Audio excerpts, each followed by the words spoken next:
Hey guys, this is Jake Shannon. Again, I'm here with the legend, the British Lion, Billy Robinson. And I just wanted Billy to answer this question. For those people that have only had experience with Brazilian Jiu-Jitsu, or maybe they've had some MMA experience, what can they learn by coming to one of our certifications or one of our seminars? What is it that they can learn from you? It's very simple. Catch as catch can wrestling is the greatest combat sport that there has ever been. And when you say about jiu-jitsu, the gentle art, well, yeah, but jiu-jitsu guys are winning with wrestling holds. Kimura is a double wrist lock that was showed to Kimura, who beat the Gracies with it. The boys I've trained, Sakuraba, has beat all the Gracies.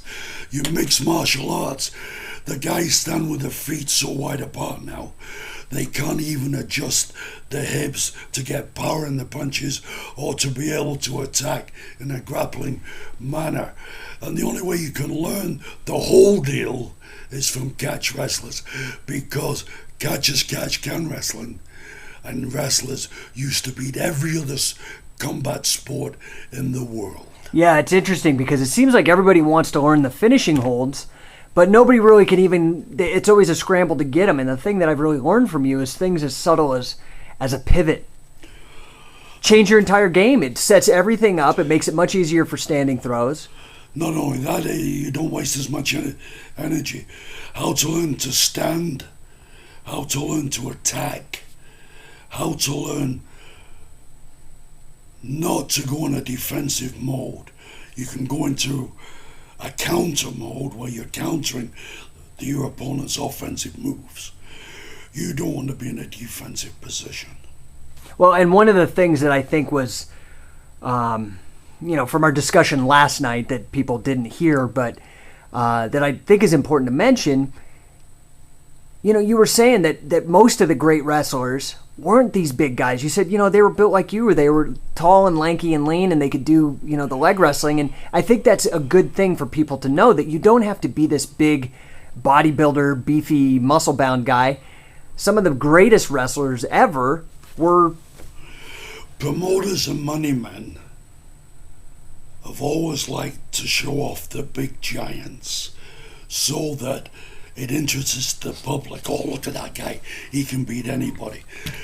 But until the 40s, where there were no time limits on matches, you big guys didn't last that long. So you could get a 175-pounder against a 280-pounder in shape, 350-pounder, and beat him with knowledge.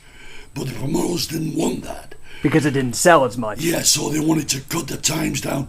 So it's like amateur wrestling, Olympic wrestling now cannot be compared with Olympic wrestling in up to the 60s. And one of the things that you had said to me last night too was that, and maybe you could say it in your way better, but that no matter how big you are, everybody's ankle is the same size. Exactly. And that's your ankles are about the same size no matter how big you are. And ankle submissions are one of the easiest and the best ones to get in submissions. Why do you think jiu-jitsu don't allow it in their sport? Because one, they don't know it. They don't even know the double wrist lock correctly. Two, they don't allow it because they get beat by it, by the wrestlers. They don't want that in their sport because it proves that wrestling is better. But you don't have that many catch wrestlers now. You get your Olympic wrestlers now are good for about 3 or 4 minutes, explosive power. So they do a tattle, a takedown, maybe if they're lucky, or get on top by luck, and then hold on for the rest of the minute. And they won the match on points. That's all they're looking for. Where the longest match in the Olympics was 11 hours, 20 minutes, 1924.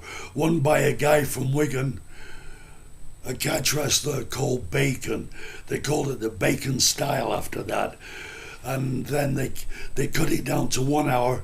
Then he finally got down to 15 minutes which in the 50s and early 60s was a great sport because you had 6 minutes standing, 3 minutes defense, 3 minutes offense on the ground, and the last 3 minutes, whoever was ahead on points could decide what he wanted, standing, defense on the mat, offense on the mat.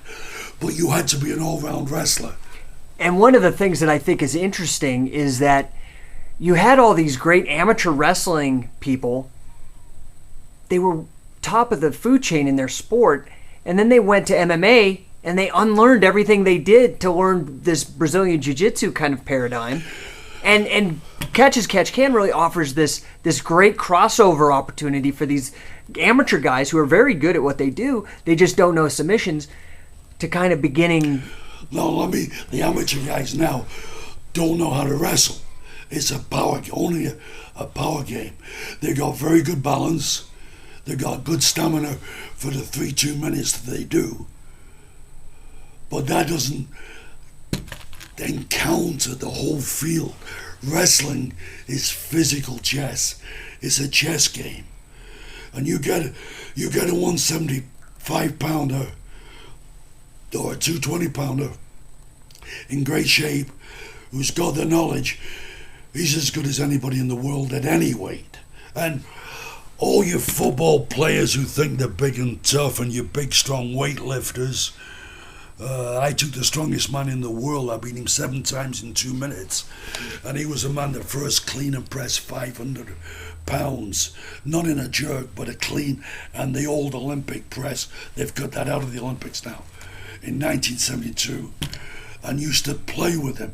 And he said to me, "What makes you so good?" I said, "It's not that me so good." I said, "It's you that knows nothing. I'm here to try and teach you. Power is an asset, but it's not the whole story." And you were telling me the other day that before we started this program, in Japan, people were always asking you to do more of kind of a formalized syllabus, kind of a way of actually teaching this. Okay, the Japanese style and everything they do. An example, if your son's going to become a carpenter, just say he's knocking a nail in 2 pieces of wood. It'll be 1, puts the wood in the position. 2 will be pick up the nail. 3 will to pick up the hammer. 4 will put the nail in place. 5 will to hit it. There is no way that kid, the rest of his life, will pick up the hammer first. Because of the sequence. Because that's the way they do things. Versus the way that we've been teaching the guys is to have them come here and actually go through the motions and learn all the different entries and setups. And everybody's different. Body size, body build. You have to be able, with a good coach, he can tell you how to adjust for your body shape, size, or form, or how subtle or stiff you are. What you can use. An example, if you're wrestling a taller person than yourself, not wrestling, fighting, you can't do a front lateral drop because you can't kick the leg far enough away because his legs are too long. But if he's shorter than you, it's one of the best takedowns there is. But you've got to understand that. Not, "Oh, I've got the position, I can do it."